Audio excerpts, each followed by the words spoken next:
नमस्कार, आप देख रहे हैं दबंग न्यूज। मैं हूं आपके साथ कनक ठक्कर। आइए रुक करते हैं कुछ खास खबरों की ओर। बिजली निजीकरण का विरोध मध्य प्रदेश में बढ़ता ही जा रहा है। बिजली के जो तमाम संगठन हैं अपने अपने तरीके से विरोध प्रदर्शन कर रहे हैं, लेकिन यदि बात की जाए सबसे ज़्यादा विरोध और अच्छे तरीके से करने के तो सबसे पहला नाम आता है Madhya Pradesh united forum for power employees एवं इंडस्ट्रीज संगठन। इस संगठन की विशेष बात यह है कि जब से निजीकरण का लेकर के सुगबुगाहट आई है, तब से कुछ ना कुछ धरना प्रदर्शन बैठक कुछ ना कुछ इनके द्वारा किया जा रहा है। अभी हाल ही में जो जितने भी जनप्रतिनिधि है सबको इनकी टीम जाकर के ज्ञापन सौंप करके आई और बिजली निजीकरण का विरोध जिस तरह से ये संगठन कर रहा है, उससे जो दूसरे संगठन उनको भी एक तरीके से सीख लेने की जरूरत है। इसकी वजह यह है कि जो लगातार जिस तरह से यह संगठन विरोध कर रहा है, यदि इसकी आवाज़ इनके साथ में मिलकर के दूसरे संगठन भी यदि आवाज़ इसी तरह से बुलंद करेंगे तो हो सकता है कि जो निजीकरण का फैसला सरकार को वापस लेना पड़े। और रही बात आज की, तो आज पूरे भारतवर्ष में बिजली के निजीकरण के विरोध में एक तरीके से हड़ताल की गई। कर्मचारियों ने अपना कामकाज बंद रखा। इमरजेंसी जो सर्विस थी उसको छोड़ करके सभी तरह की जो सर्विस बंद रखी गई। जितने भी बिजली जोन है सभी दूर, एक तरीके से कामकाज नहीं हुआ। और आज इंदौर का जो मुख्यालय है, बिजली मुख्यालय पोलो ग्राउंड, यहाँ पर बड़ी संख्या में बिजली कंपनी के जो अधिकारी हैं वो मौजूद हैं। वह रणनीति बना रहे हैं कि किस तरह से निजीकरण का विरोध किया जाए। भोपाल में आगामी जो 7 तारीख है उस दिन एक बड़ा धरना और प्रदर्शन भी इनके द्वारा किया जाएगा। आइए हम जानते हैं कि किस तरह से इनके द्वारा कार्य किया जाए। सर, आपका नाम क्या है?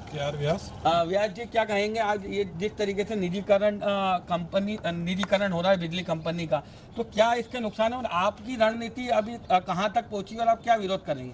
जो बिजलीकरण का मसौदा भारत सरकार के द्वारा दिया गया है और सारी जो है देश की कंपनियां, जो सरकारी कंपनियां, उनको बेचने के लिए उनने जो एक तरह से एक के बाद एक स्टेप उठाती जा रही है, उसके सारे पूरे देश के जो है बिजली कर्मचारी अधिकारी विरोध करते हैं। और हम उसी कड़ी में नेशनल हमारा जो है काल था ये कि आज का जो है टूल डाउन स्ट्राइक थी हमारी एसेंशियल सर्विसेज को छोड़कर। इसके लिए हम लोगों ने सबने जो है अपना काम बंद रखा और उसका हम पुरजोर विरोध करते हैं, वो करते रहेंगे। यदि बात की जाए तो पश्चिम क्षेत्र विद्युत वितरण कंपनी सबसे पहले इसका निजीकरण का प्रस्ताव लाया गया और इसको निजी किया जा रहा है। विशेष तौर से यदि कहा जाए तो, और यदि आंकड़ों की बात करें तो यही एक ऐसी कंपनी है जो हमेशा फायदे में रही, सरकार को इतना फायदा पहुंचा। एक तरीके से सरकार की दूध देती गाय है जिसको एक निजी हाथों में बेचा जा रहा है। सर, क्या मानते हैं आप इसको? आज निजीकरण का जो फैसला कर रही है सरकार, ये प्रजातंत्र पर बहुत ही घातक वो है।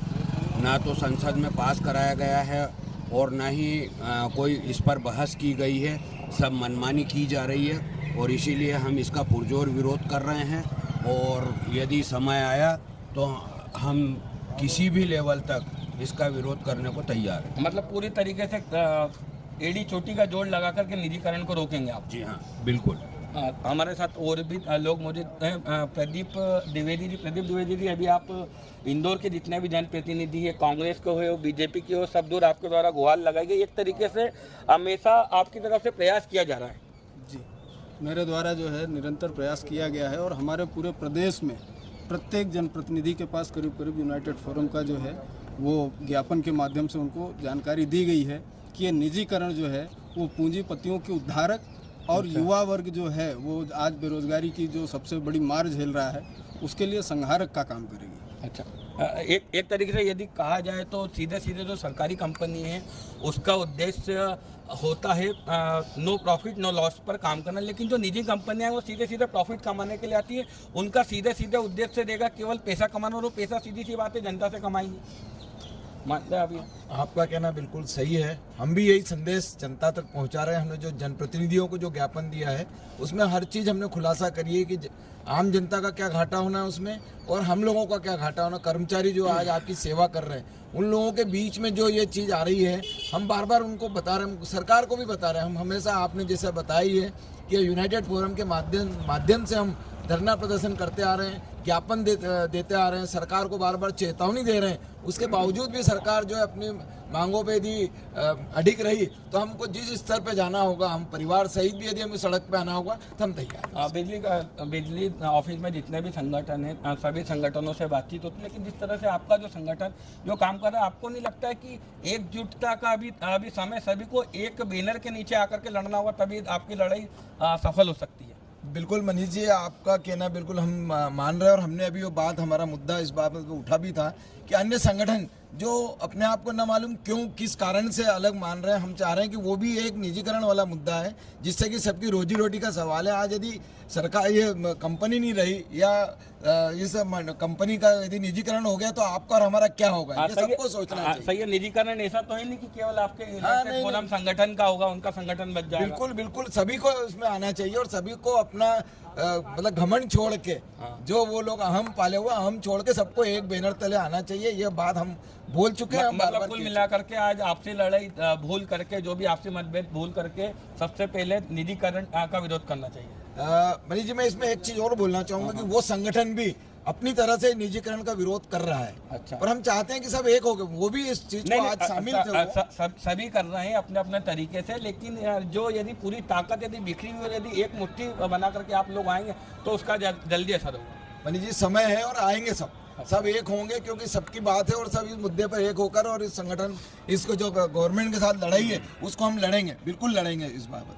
हमारे साथ कामेश श्रीवास्तव जी मौजूद है। सर, आप बताएं कि आगामी क्या रणनीति है, आपने क्या योजनाएं बना रखी है, किस तरह से विरोध किया जाएगा? देखिए, चूँकि ये राष्ट्रीय स्तर का मुद्दा है, हमारी जो ऑल इंडिया पावर इंजीनियर संगठन है, इसी के आह्वान के तहत हम लोग आज जैसे कार्य बहिष्कार किया गया है और आगामी 7 तारीख को भोपाल में प्रदर्शन है, तो उसी के प्लान करने के लिए हम लोग इकट्ठा हुए थे और उसी के निर्देशों के तहत हम लोग जो भी आगामी कार्रवाई हुई करेंगे। सर, आज किस तरह से विरोध किया गया, कामकाज बंद किया गया, ऐसा क्या रहा आज का माहौल? आज का माहौल में अत्यावश्यक सेवाओं को छोड़ के और बाकी कार्य का काम जरूर बंद रहा। अच्छा। सर, आपका नाम? सर जी, मैं ध्रुव शर्मा, ACO&M। अच्छा। जहाँ तक मनीष जी संगठनों में आपसी तालमेल की बात है, हो सकता है उसमें कुछ डिफरेंसेस हो, लेकिन सारे संगठन जो हैं वो इस निजीकरण का जो फार्मूला है इसके विरोध में है और सभी संगठन अपने अपने स्तर से इस निजीकरण का जो सरकार प्रस्ताव ला रही है इसका विरोध कर रहे हैं। ये एक जो चरणबद्ध आंदोलन हमारा चल रहा है राष्ट्रीय स्तर का, उसका एक प्रतीकात्मक टूल डाउन हड़ताल थी। अगर इससे भी इस जो निजीकरण की जो प्रोसेस है इसमें कमी नहीं आती है, रोका नहीं जाता है, तो हम जो वास्तविक हड़ताल है इसको करने के लिए तैयार हैं और बिल्कुल हम करके रहेंगे। निजीकरण किसी हालत में मान्य नहीं है। मतलब ये टाइटल था, अभी पिक्चर बाकी है। जी, बिल्कुल बिल्कुल, मतलब तगड़ा विरोध करेंगे और हमारे सारे संगठन कुछ संगठनात्मक तरीके से हो सकता है कि आपस में तालमेल नहीं बन रहा हो, सभी जने निजीकरण के विरोध में है। अच्छा, सिग्नल दे दिया आपने और जो ये लड़ाई है इसको और मजबूती से लड़ा जाएगा।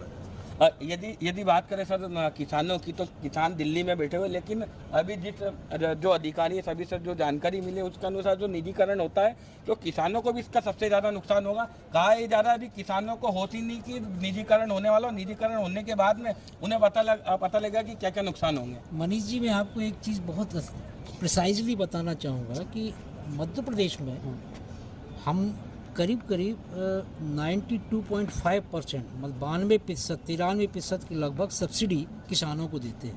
जो किसानों को बिजली जो मिलती है मात्र केवल 7% के लगभग जो हमारी दर है उसके आधार पे मिलती है। अच्छा। और यदि आप भी बताएं कि यदि कोई व्यापारी इस बिजली क्षेत्र में आता है तो क्या वो मात्र 7% में संतुष्ट हो जाएगा? इसका सीधा व्यापारी तो सीधे आता है पैसा कमाने, उसका उद्देश्य होता है केवल पैसा कमाना। और ये रही बात आपकी कंपनी की, तो आपकी कंपनी ने सबसे ज़्यादा फायदा दिया है। कंपनी में शहद टपक रहा है जिसको एक व्यापारी को पिलाया जा रहा है। मैं आपसे निवेदन करूं, आज जो हम लोग इकट्ठे हुए हैं वो हमारे राष्ट्रीय स्तर के सभी संगठन, उनके आह्वान पर हमने पूरे देश भर में आज ये सांकेतिक कार्य बहिष्कार किया है। ये कार्य बहिष्कार संघीय ढांचे पर प्रहार है। राज्य शासन के जो अधिकार हैं वो केंद्र शासित द्वारा जबरदस्ती लिए जा रहे हैं। किसी भी वैचारिकता का कोई भी ख्याल नहीं किया जा रहा है। नए कानून और निजीकरण जो है बिना किसी डिस्कशन के, बिना किसी वैचारिक मान्यताओं के, बिना डिस्कशन के इसको हम लोगों पे थोपा जा रहा है। निजीकरण का सबसे बड़ा नुकसान किसानों का, घरेलू उपभोक्ताओं का और सबसे ज़्यादा इंडस्ट्री पे पड़ेगा, और हम एम्प्लॉइज़ पे तो पड़ेगा ही पड़ेगा, क्योंकि हमारे जो बेनिफिट्स हैं, रिटायरमेंट के जो बेनिफिट्स हैं, उनको मिलने में हमें असुविधा होगी। लेकिन हम अपने असुविधा के साथ साथ हमारी जो नज़र है देश के विकास पे होती है, देश के एक उस छोटे से छोटे व्यक्ति पे होती है जिसका कि विकास करना बहुत ज़रूरी है, और ये निजीकरण उनके लिए सबसे ज़्यादा घातक सिद्ध होगा। ये आज नहीं, ये परिकल्पना बहुत पहले से आई है। सन 1947 में ये देश में बिजली का सबसे ज़्यादा निजीकरण होता था, केवल 1347 मेगावाट बिजली होती थी। लेकिन इस देश को आज जो 3,70,000 मेगावाट बिजली है। मैं शॉर्टकट में करूँगा, जिस तरह से आपने बताया किसानों को नुकसान है, व्यापारियों को नुकसान है, आम जनता को नुकसान है, तो किसान तो अभी डरने पर भी बेटे आपके द्वारा जो जिस तरह से विरोध किया जा रहा है, अभी आपके जो संगठन है, कर्मचारी संगठन है, वो आपस में वो कर रहे हैं, आप लोगों के द्वारा किसानों और जनता के बीच में जाके इसका यदि जन जागरण अभियान यदि चलाया जाता तो हो सकता है वो लोग भी आपके साथ आए। मैं आपसे नुकसान उनका भी, आपका भी, सभी का है। आपको शायद पता होगा कि किसान लोगों ने जो 3 मांग की थी, उसमें एक बिजली कानून को वापस लेने की भी मांग थी, और वो मांग हम लोगों के द्वारा किसान लोगों के समक्ष पूरे बिंदु बताने के बाद हुई थी। उस समय के बाद हम लोगों ने मजबूर कर दिया सरकार को कि जो किसानों से डायरेक्ट बेनिफिट ट्रांसफ़र की स्कीम थी, सरकार को अपने कदम वापस खींचने पे मजबूर होना पड़ा। वो हम लोगों की एकता के कारण, वो किसान लोगों को समझाने के कारण संभव हुआ है। आगे भी हम लोग समझाएंगे तो उनको समझ में आएगा, और हमारा प्रयास है कि किसान भी समझे कि बिजली बहुत महंगी होने वाली है। जनता के लिए क्या कहेंगे आप?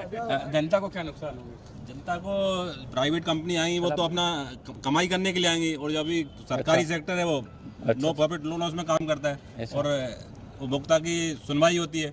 जब प्राइवेट आ जाएगा तो थोड़ी सुनेगा। मतलब सुनेगा में नहीं, केवल पैसा कमाने के लिए आएंगे वो तो उसका मेन उद्देश्य पैसा कमाना। आज सरकारी हमें हर आदमी की अप्रोच रहती है, सबसे बात करते हैं, गरीब से गरीब, पैसे से पैसे वाला, सबकी वो होती है सुनवाई। ठीक है सर, आपका नाम?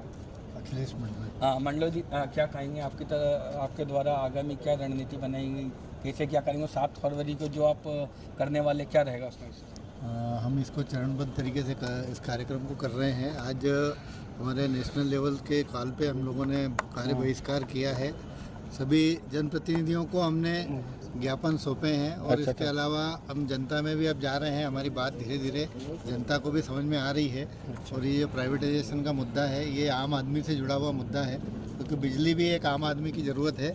तो हर आदमी को इसमें हम जोड़ने की कोशिश मूलभूत आवश्यकता सबसे पहले। हाँ, मूलभूत आवश्यकता है, और ये हमारी कंपनी जो फायदे की कंपनी है, इसको सरकार क्यों बेच रही है? तो नुकसान वाली को बेचना चाहिए ना, जो नुकसान कर रही है सरकार का, फायदा वाली को बेच रही है, ऐसा क्यों? अब ये सरकार की नीतियाँ समझ में नहीं आ रही है। नीतियाँ क्या सीधे सीधे समझ में आना ना, जो फायदा दे रहा है, यही जो फायदा सरकार को मिलता था व्यापारी को मिलेगा, ऐसा नहीं है? हाँ, ऐसा लग तो ऐसे ही रहा है। ऐसे ही लग रहा है।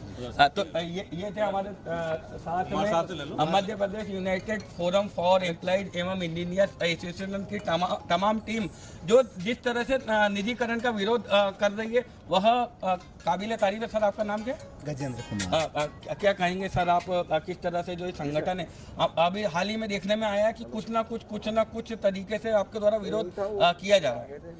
ये बिल्कुल सही है, हम लोगों द्वारा इसका पुरजोर विरोध किया जा रहा है। इसमें सही तरीके से देखा जाए तो ये जो प्राइवेटाइजेशन है, एक तरफ से इसके जो दूरगामी परिणामों की बात यदि मैं करूं, तो आज जो प्राइवेट कंपनी आएगी उस पर सरकारी नियंत्रण खत्म होकर के बिजली पे यदि यही चीज़ चालू रही तो आने वाले समय में इसमें बाहर की कंपनियां, विदेशों की कंपनियां, वो भी अपना शेयर डालेगी, पैसा डालेगी, और धीरे धीरे करके जैसे दूसरे देशों में, म्यांमार में जैसे चाइना सप्लाई करता है बिजली, इस तरीके की स्थितियां उत्पन्न हो जाएगी। मतलब एक तरीके से अपन जो दूसरे देश की जो विदेशी कंपनियां हैं उनके एक तरीके से गुलामी की ओर आगे बढ़ेंगे। मैं वही कहना चाह रहा हूँ कि जब से ये कंपनीकरण का, निजीकरण का चला है, जब से मुझे यही बात सता रहा है कि यदि इसमें प्राइवेटाइजेशन पे इस तरीके से हुआ और विदेशी निवेश हुआ, तो आने वाले समय में देश में हमारा जो प्रोडक्शन है उसको घटाने के लिए वो बिजली के भाव इतने ज़्यादा रखेंगे कि और उत्पादन कृषि को इतना महंगा देंगे कि हमारे यहाँ से कृषि उत्पादन कम हो जाए और उत्पादन जो है हमारा वो घट जाए और हमको बाहर से सब चीज़ें लेने मजबूर होना पड़े। मतलब कुल मिलाकर के आपका कहना है कि जनता, किसान, जो सभी लोग हैं, मतलब एक तरीके से त्राही मच जाएगी बिजली के दामों को लेकर। बिल्कुल सही बात है और उसके कारण क्या होगा कि आने वाले समय में हमारी आने वाली पीढ़ी हमको माफ नहीं करेंगी। इसमें कहीं हम वापस गुलामी की तरफ न चल दे, ये एक चिंता का विषय है। कुल मिलाकर यदि गुलाम होने से बचना है तो निजीकरण का पुरजोर विरोध जनता, आम जनता, किसान, बिजली कर्मचारी सबको मिलकर के करना होगा, सभी को करना होगा। इसको निश्चित तौर पे दूसरे तरीके से देखो कि यदि कृषक को हम बिजली देते हैं, बहुत सब्सिडी रेट पे यदि 7% पे हम पैसा मतलब कॉस्ट पे यदि बिजली देते हैं, बाकी की क्रॉस सब्सिडी करीब 92 से 93% देते हैं। हाँ, 92-93% का जो वहन है जो हमारी कंपनी करती है और उसके बावजूद भी हम लोग फ़ायदे में हैं, हमारी कंपनी फ़ायदे में है। और ये देने के पीछे कोई किसान पे एहसान टाइप का नहीं है। ये किसान को यदि क्रॉस सब्सिडी मिलती है और उसको बिजली ठीक मिलती है, समय पे ट्रांसफार्मर बदलते हैं, समय पे हम उनको सेवाएं देते हैं, तो उसके कारण उनका जो प्रोडक्शन है, जो फसल है वो ज़्यादा बोते हैं, उसके कारण महंगाई दर कम होती है, लोगों को अनाज खाने को ज़्यादा मिलता है। इसका यदि काउंटर, यदि बिजली के भाव इतने बढ़ा दिए जाएँ कि वो किसान के लिए लेना मुश्किल हो जाएगा, तो वो तो दो काम कर सकता है जीवन में। वो या तो अपने प्रोडक्शन की कास्ट है या अपना जो अनाज है उसकी कीमत इतनी रख देगा कि आम आदमी उसको खरीद ही नहीं पाएगा, या नहीं तो वो अपना रकबा घटा देगा जिसके कारण भुखमरी की नौबत आ जाएगी। तो मेरा निवेदन ये है कि इस पे पुनर्विचार होना अत्यंत आवश्यक है। ये जो एक घातक कदम सिद्ध न हो जाए देश के लिए, इस पे विचार करना अत्यंत आवश्यक है। तो ये थे हमारे साथ Madhya Pradesh united forum for power employees एवं इंजीनियर्स एसोसिएशन की पूरी टीम, जिसने जिस तरह से निजीकरण का विरोध किया है वह वाकई में देखने लायक है। कुछ न कुछ इस संगठन के द्वारा लगातार किया जा रहा है। जनप्रतिनिधि से मिलना हो, अपनी बात कहना हो या बैठक करना हो, जन जागरण करना, सभी तरीके से विरोध इस संगठन के द्वारा किया गया है। कैमरा पर्सन मंगेश यादव के साथ मनीष यादव, दबंग न्यूज, इंदौर।